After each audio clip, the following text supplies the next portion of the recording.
Hello and welcome to this new GreenStuffWorld team tutorial. Today we're going to be taking a look at painting a very basic red armor composition on a Exalted Chaos hero. So we're starting out with a red undercoat. Doesn't matter what you use as long as it's a flat matte red undercoat.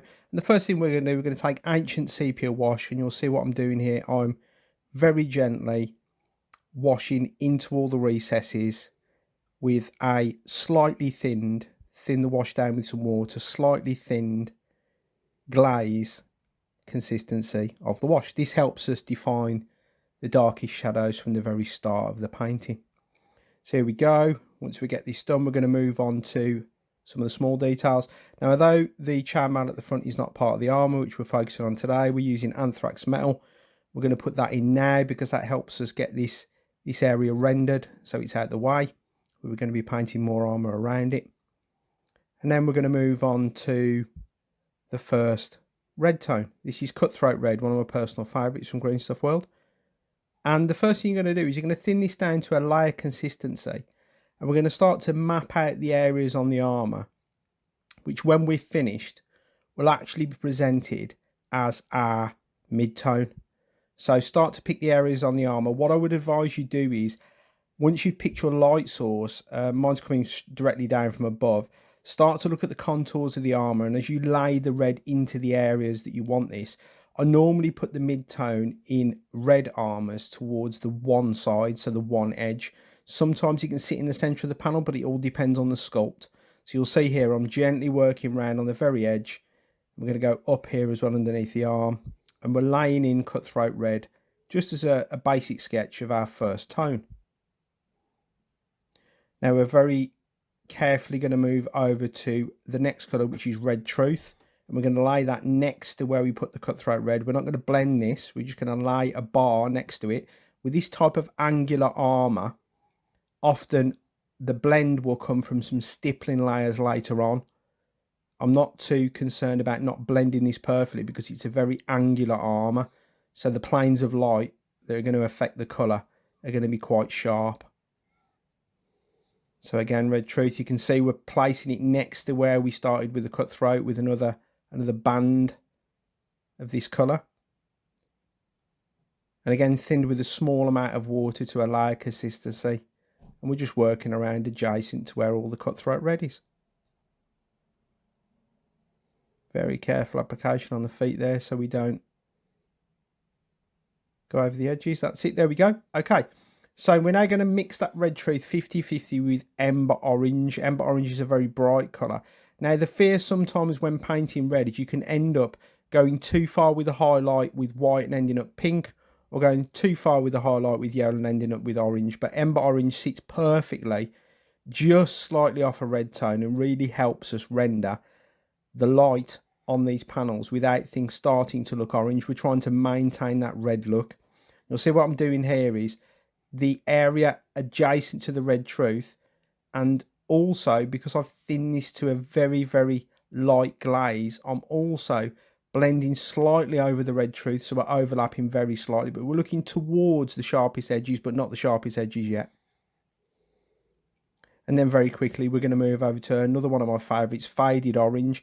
Now, this is when we start to capture the very edge of the panels. This is where we're going to start to very, very gently. You'll notice what I'm doing here is I'm not edge highlighting in the traditional sense because it's a very broken highlight. Some dots and some dashes, just tapping away at the edges. And then very occasionally, I'll also mottle some of those stipple and dash marks in towards the centre of the panel. So I'm getting some type of gradation, but again, this is angular armour, so we're not looking for a perfect blend. So this Faded Orange is obviously quite a lot lighter, but again, it's got some red in it, so we're not going to end up too orange here. We're going to maintain that deep red tone that we started out with, and of course with the wash at the start, our dark areas are remaining dark. Right on the edge there, look, tap, tap, tap, tap, right on the edges. Broken highlights all around the edge. Okay, we're now going to mix the Faded Orange with some Pale Flesh 50-50, both GreenStuffWorld. This is when we really start to capture the details and the battle damage. You'll notice now again, I'm not edge highlighting in a traditional sense. I'm actually tapping at the edge of the panel and I'm just catching the very, very sharpest edges. Now you can do this throughout the model and catch all your details all the way around the model, because it's important that this really creates the separation between the panels. At the moment we've got quite a lot of red tonality, but with very little separation. You can see straight away on that panel there, as I start to tap around the edge of that panel and capture the little chinks and cracks in the sculpt in the armour, it starts to really define the panel for me. And I'm working on the very high spots and sharp edges here. And this recipe really is so simple, perfect for a fast tabletop finish, perfect for those army paints where you just want a few simple stages to get yourself through to the point where you've got a really nice, rich red armour that very simply just looks very chaosy and looks great. You don't have to worry too much about being super neat and tidy as well, because you're working from that red primer tone. And again, it doesn't matter what red you use. I suggest something which is dark and chaosy, but is matte, so we don't end up with a shiny armour. There we go, right around the edge there of the panel, just tapping away very gently.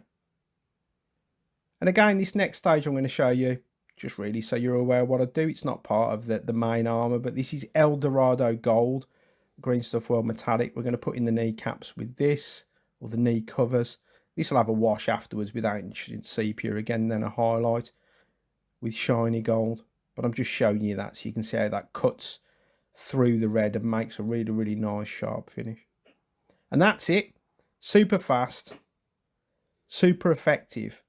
And you'll see now, once we add all the other details, we've added a shield we've painted separately. Really nice, really simple, presentable red armour with some nice highlights, good tonality, good shadows. And we're ready for the battlefield. Thanks very much for joining me. I hope you enjoyed that. Get yourselves over to the GreenStuffWorld website, and I'll see you soon.